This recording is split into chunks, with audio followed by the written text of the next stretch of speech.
സമ്പൂർണ്ണ വാരഫലം 2026 ഓഗസ്റ്റ് 23 മുതൽ 29 വരെയുള്ള നിങ്ങളുടെ രാശിഫലം അറിയാം. തയ്യാറാക്കിയത് ജയറാണി ഇ.വി. വാരഫലം 2026 ഓഗസ്റ്റ് 23 ഞായർ മുതൽ ഓഗസ്റ്റ് 29 ശനി വരെ. മേടം രാശി അശ്വതി ഭരണി കാർത്തിക ആദ്യകാൽ ഭാഗം. വാരത്തിന്റെ തുടക്കത്തിൽ ഭാഗ്യാനുഭവങ്ങളും ആത്മവിശ്വാസവും വർദ്ധിക്കും. മുതിർന്നവരിൽ നിന്നുള്ള പിന്തുണ മികച്ച മാർഗനിർദ്ദേശമാകും.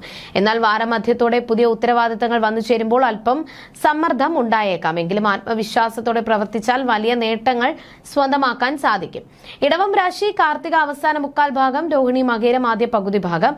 ആദ്യ ദിനങ്ങളിൽ ചില അപ്രതീക്ഷിത തടസ്സങ്ങളും അലച്ചിലും അനുഭവപ്പെടാൻ ഇടയുണ്ട്. സാമ്പത്തിക ഇടപാടുകളിലും കൃത്യമായ കണക്കുകൂട്ടലുകൾ നടത്തുന്നത് നന്നായിരിക്കും. വാരമധ്യത്തോടെ കാര്യങ്ങൾ അനുകൂലമായി മാറുകയും യാത്രകൾ വഴി വിജയം കൈവരിക്കുകയും ചെയ്യും. ആരോഗ്യകാര്യങ്ങളിൽ എപ്പോഴും ജാഗ്രത പുലർത്തുക. മിഥുനം രാശി മകയിരം അവസാന പകുതി ഭാഗം, തിരുവാതിര പുണർദം ആദ്യ മുക്കാൽ ഭാഗം. കൂട്ടായ പ്രവർത്തനങ്ങളിലൂടെയും പങ്കാളിത്ത ബിസിനസ്സിലൂടെയും മികച്ച നേട്ടങ്ങൾ കൈവരിച്ചുകൊണ്ട് വാരം ആരംഭിക്കും. എന്നാൽ വാരമധ്യത്തോടെ ജോലിഭാരം കൂടാനും അനാവശ്യ ആശങ്കകൾ ഉണ്ടാകാനും സാധ്യതയുണ്ട്. ധനകാര്യ ഇടപാടുകളിൽ കൂടുതൽ ജാഗ്രത പാലിക്കുക. ക്ഷമയോടെയുള്ള സമീപനം എല്ലാ പ്രതിസന്ധികളെയും തരണം ചെയ്യാൻ സാധിക്കും. കർക്കിടകം രാശി പുണർദം അവസാന കാൽഭാഗം, പൂയമായില്യം. തൊഴിൽ രംഗത്തെ തടസ്സങ്ങളെല്ലാം സമർത്ഥമായി മറികടന്ന് നേട്ടങ്ങൾ കൊയ്യുന്ന ഒരു തുടക്കമായിരിക്കും.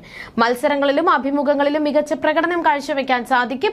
വാരത്തിന്റെ അവസാന ദിവസങ്ങളിൽ സാമ്പത്തികമായി ചെറിയ നിയന്ത്രണങ്ങൾ പാലിക്കേണ്ടി വന്നേക്കാം. കൃത്യമായ വിശ്രമം എടുക്കുന്നത് ഉന്മേഷം നൽകും. ചിങ്ങം രാശി മകം പൂരം ഉത്രം ആദ്യ കാൽഭാഗം.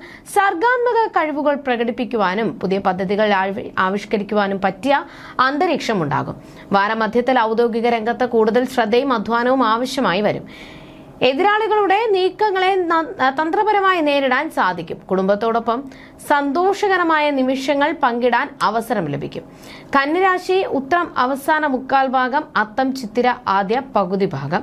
തുടക്കത്തിൽ ഗാർഹികമായ ആവശ്യങ്ങൾക്കും കുടുംബപരമായ കാര്യങ്ങൾക്കും കൂടുതൽ സമയം ചെലവഴിക്കേണ്ടി വരും. വീട്, വാഹനം എന്നിവയുമായി ബന്ധപ്പെട്ട ചെറിയ ചെലവുകൾ ഉണ്ടായേക്കാം.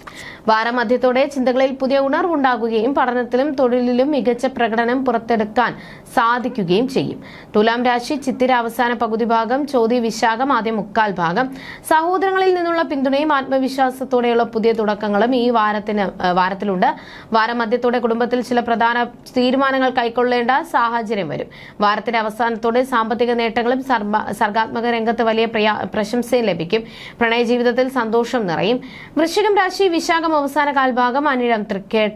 സാമ്പത്തിക നേട്ടങ്ങളുടെയും കുടുംബത്തിൽ മംഗളകരമായ അനുഭവങ്ങളോടെയുമായിരിക്കും വാരത്തിന്റെ തുടക്കം. സംസാരത്തിലെ പക്വത വഴി പല തർക്കങ്ങളും പരിഹരിക്കാൻ സാധിക്കും. വാരമധ്യത്തോടെ ധൈര്യപൂർവമായ തീരുമാനങ്ങളിലൂടെയും തൊഴിൽപരമായ മുന്നേറ്റം കൈവരിക്കും. അനാവശ്യ മാനസിക സമ്മർദ്ദങ്ങൾ ഒഴിവാക്കാൻ പ്രത്യേകം ശ്രദ്ധിക്കുക. ധനുരാശി മൂലം പൂരാടം ഉത്രാടം ആദ്യ കാൽഭാഗം. ശാരീരികവും മാനസികവുമായ വലിയ ഉന്മേഷത്തോടെയും പുതിയ പ്രതീക്ഷകളോടെയും കൂടി ഈ വാരം ആരംഭിക്കും. ആസൂത്രണം ചെയ്ത കാര്യങ്ങൾ കൃത്യമായി നടപ്പിലാക്കാൻ സാധിക്കും. വാരമധ്യത്തോടെ ധനവരവ് വർദ്ധിക്കുകയും പുതിയ നിക്ഷേപങ്ങൾ വഴി തുറക്കുകയും ചെയ്യും. യാത്രകൾ വളരെ ശുഭകരമായി ഭവിക്കും. മകരം രാശി ഉത്രാടം അവസാന മുക്കാൽ ഭാഗം, തിരുവോണം അവിട്ടം ആദ്യ പകുതി ഭാഗം. വാരത്തിന്റെ തുടക്കത്തിൽ അപ്രതീക്ഷിത ചെലവുകൾ വന്നു ചേരുവാൻ സാധ്യതയുള്ളതിനാൽ ധനവിയോഗത്തിൽ കൃത്യമായ നിയന്ത്രണം പാലിക്കുക. എന്നാൽ വാരമധ്യത്തോടെ ആത്മവിശ്വാസവും വർദ്ധിപ്പിക്കുകയും മുടങ്ങിക്കിടന്ന പ്രവർത്തനങ്ങൾ വേഗത്തിൽ പൂർത്തിയാക്കാൻ സാധിക്കുകയും ചെയ്യും. പുതിയ സാമ്പത്തിക അവസരങ്ങൾ തേടിയെത്തും. കുംഭം രാശി അവിട്ടം അവസാന പകുതി ഭാഗം, ചതയം പൂരുരുട്ടാതി ആദ്യ മുക്കാൽ ഭാഗം. വിവിധ സ്രോതസ്സുകളിൽ നിന്ന് വരുമാനം വർദ്ധിക്കുകയും പുതിയ സൗഹൃദങ്ങൾ ഗുണകരമായി മാറുകയും ചെയ്യും. വാരമധ്യത്തോടെ ചെലവുകൾ അല്പം കൂടാൻ സാധ്യതയുള്ളതിനാൽ വരവും ചെലവും കൃത്യമായി ബാലൻസ് ചെയ്യാൻ ശ്രദ്ധിക്കുക. അപ്രതീക്ഷിത കാര്യവിജയവും പുത്തൻ ഉന്മേഷവും വാര അവസാനം നിങ്ങളെ തേടിയെത്തും. മീനം രാശി പൂരുരുട്ടാതി അവസാന കാൽഭാഗം, ഉത്രട്ടാതി രേവതി. ഔദ്യോഗിക രംഗത്ത് വലിയ പുരോഗതിയും മേലുദ്യോഗസ്ഥരിൽ നിന്നുള്ള പിന്തുണയും ലഭിക്കും. വാരമധ്യത്തോടെ സുഹൃത്തുക്കളുടെ സഹായത്തോടെ വലിയ സാമ്പത്തിക ലാഭം കൊയ്യാനാകും. എന്നാൽ വാരത്തിന്റെ അവസാന ദിവസങ്ങളിൽ പണമിടപാടുകളിൽ അതീവ ശ്രദ്ധ പുലർത്തേണ്ടതുണ്ട്. അനാവശ്യ യാത്രകൾ ഒഴിവാക്കുക. ജ്യോതിഷ സംബന്ധമായ നിങ്ങളുടെ സംശയങ്ങൾക്കും പരിഹാരങ്ങൾക്കും ജയറാണി ഇ.വി. 9746812212